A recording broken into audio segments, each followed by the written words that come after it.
keuntungan ekonominya di hutan, tetapi juga memikirkan aspek kelestarian lingkungan. Kemudian kami ingin mendorong para pemuda untuk mampu membaca yang namanya sumber daya alam. Jadi hutan ini sebenarnya apabila dimanfaatkan secara profesional sesuai dengan peraturan yang ada, tentunya juga akan memberikan dampak yang luar biasa, bukan hanya terhadap pangan, tetapi juga terhadap ekonomi, juga terhadap kelestarian lingkungan, kelestarian ekosistem, kelestarian sumber daya air seperti itu. Jadi banyak hal sebenarnya yang bisa kita kembangkan melalui komunitas ataupun kelompok-kelompok yang ada di desa. Next.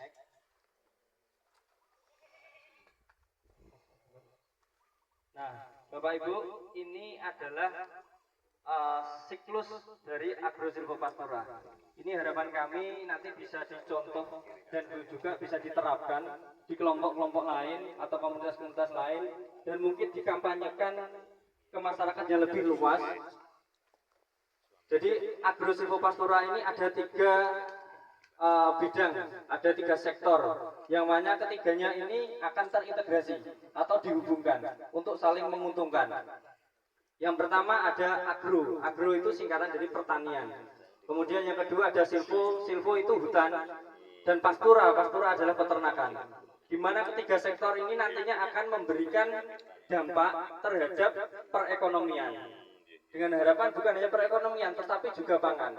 Ketika pangan dan ekonomi masyarakat ini tercukupi, harapan kami apa? Kesejahteraan dan kemakmuran masyarakat ini nyata. Bukan hanya slogan, bukan hanya stigma masyarakat yang muncul bahwa kemakmuran dan kesejahteraan masyarakat ini mustahil untuk terwujud. Nah, dari inilah opsi yang kita tawarkan, yang kita kolaborasikan dengan perhutani selama ini, dan alhamdulillah kelompok tani ternak Surau Makmur sudah membuktikan sendiri. Jadi ini adalah nilai-nilai yang memberikan dampak terhadap circle agrosilvopastura. Yang pertama adalah produk yang dihasilkan dari sektor kehutanan. Tadi disampaikan oleh Bu Camat, kami memang kemarin juga menyampaikan terkait kerjasama balsa. Jadi tanaman balsa itu kurang lebih 3-5 tahun Pak bisa dipanen.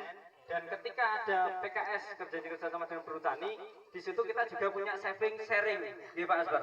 Nah itu kita punya sharing di situ. Jadi bukan hanya kita menanam saja, tetapi kita juga mendapatkan nilai ekonomi dari situ.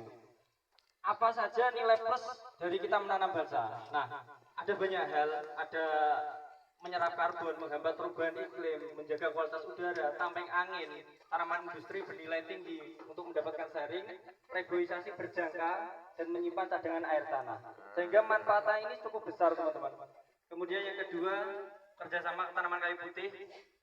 Ini untuk sisa-sisanya juga bisa digunakan untuk kayu bakar sehingga masyarakat itu tidak lagi tergantung dengan kayu jati atau tanaman kehutanan yang dikelola oleh perhutani. Kemudian yang ketiga ada tanaman hijauan pakan ternak, di mana ketika kita mengelola lahan hutan, kita bisa memanfaatkan tanaman tepian berupa pakan ternak.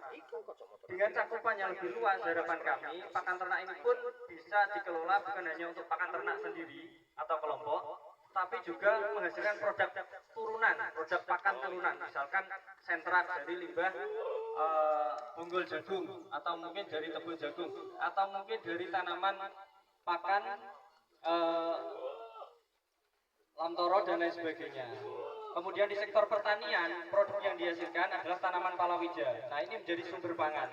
Tetapi masyarakat saat ini juga masih dilema Pak, karena masyarakat itu cenderung mengelola wilayah hutan itu bukan lagi untuk sumber pangan, tetapi untuk ekonomi dan kebutuhan lain seperti itu. Jadi di sini ada nilai plus dan nilai minusnya sebenarnya. Kemudian yang kedua ada pemanfaatan limbah pertanian untuk pakan ternak. Jadi kita juga sedang mengkampanyekan bagaimana masyarakat bisa mengolah limbah-limbah pertanian menjadi pakan ternak yang bernilai gizi bahkan bernilai jual, sehingga tidak hanya digunakan sendiri, nanti juga bisa menghasilkan untuk ekonominya.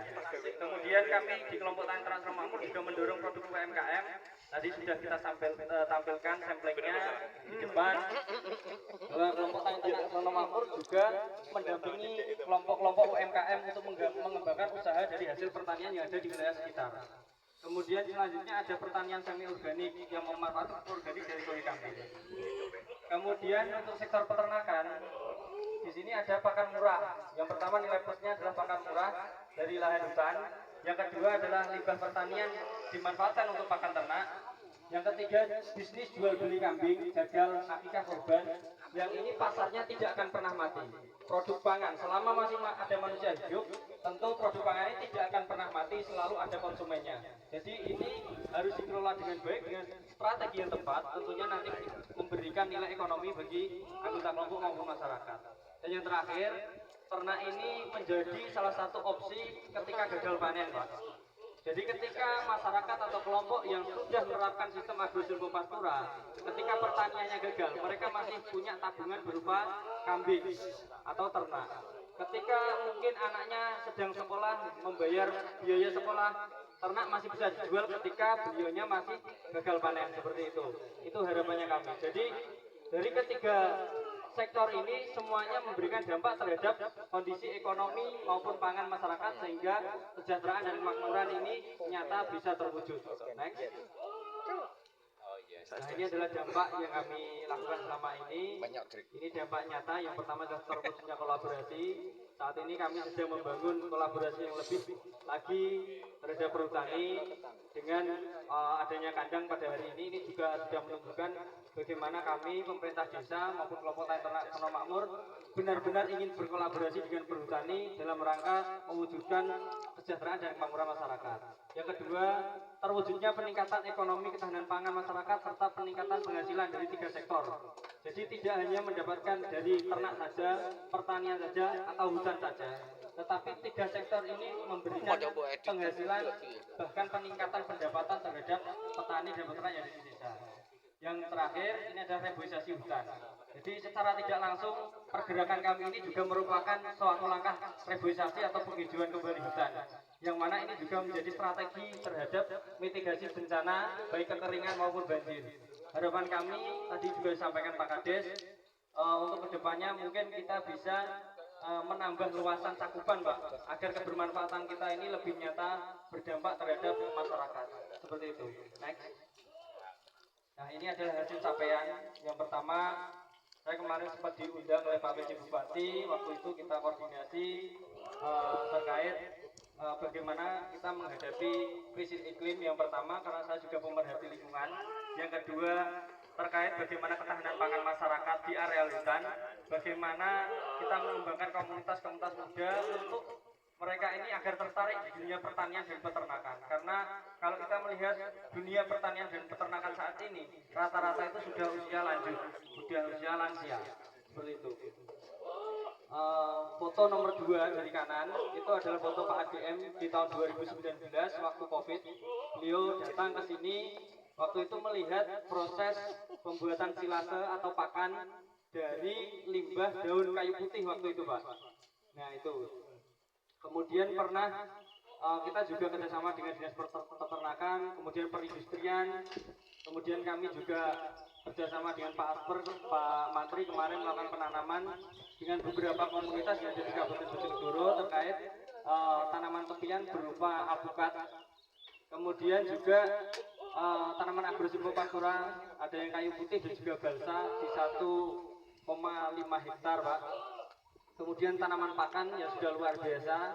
Insya Allah total kambing yang ada di Kabupaten Sono Makmur sekarang itu sekitar 180-an ekor terbagi menjadi 25 kandang.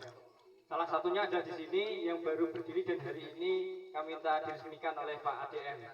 Kemudian selain itu hasil pertanian di sini menggunakan pupuk organik sebagai pupuk dasar, itu sebagai langkah terkait kampanye mengenai pertanian semi organik untuk memperbaiki konstruk tanah dan juga menjaga cakupan air, cadangan air, seperti itu. Kemudian bisnis peternakan, kemudian produk turunannya berupa kompos dan juga media tanam. Kemudian kami mendampingi UMKM yang sudah berjalan selama kurang lebih 3 tahun. Next. Nah, selanjutnya di sini kami mendirikan sebuah asosiasi, Pak. Jadi ini adalah asosiasi peternak kambing yang ada di Kecamatan Bubulan. 5 desa sudah ada koordinatornya masing-masing. Dan hari ini juga sudah hadir. Harapan saya nanti ketika ada sesi diskusi, tolong teman-teman ini nanti bertanya terkait keluh kesah dengan di tempat di desanya masing-masing itu seperti apa, biar nanti teman-teman ini juga bisa seperti Sono Makmur. Jadi tidak hanya Sono Makmur, kami berharap dampak positif yang kami sebarkan ini bisa dirasakan oleh kelompok-kelompok lain yang ada di wilayah Kecamatan Bubulan. Seperti itu.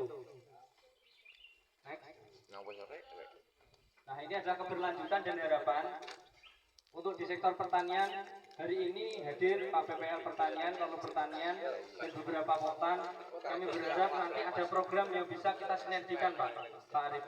Nanti kita berharap bagaimana nanti terkait akses pertanian yang di Sumber Budo ini bisa lebih baik lagi. Kemudian di sektor hutan, kita berharap fasilitasi administrasi PKS KKP ini juga bisa dirasakan oleh kelompok-kelompok lain, Pak ADM.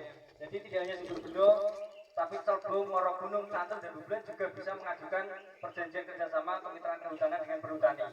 Seperti itu. Kemudian yang kedua, memperluas cakupan lahan kemanfaatan. Yang ketiga, pengembangan potensi lanjutan. Jadi harapan kami tidak hanya tani ternak, tetapi apa sebenarnya yang bisa kita kembangkan, kita kolaborasi bersama di Desa Sumber Budo ini. Kemudian yang terakhir adalah akses peternakan. Di sini ada pendamping peternakan atau kesuan di Kecamatan Bubulan. Kami ingin kita juga kolaborasi, Pak. Di sini ada Pak Tama. Kami harap nanti peternakan di Sumber Budo ini bisa terwujud peternakan yang modern serta bisa memanfaatkan teknologi tepat guna yang lebih efisien. Kemudian juga bagaimana pengembangan hulu hilir usaha peternakan produktif seperti itu. Next. Nah, ini yang terakhir. Ini menjadi sebuah semangat untuk kita semua, di mana ini kata-kata yang sering saya sampaikan ke teman-teman, yaitu Hamemayu Hayuning Bawono. Mari kita semua ikut serta, turut serta menjaga dan melestarikan alam semesta. Matur nuwun, mungkin itu dulu dari saya. Kurang lebih saya mohon maaf. Saya akhiri wabillahi taufiq wal hidayah. Wassalamualaikum warahmatullahi wabarakatuh.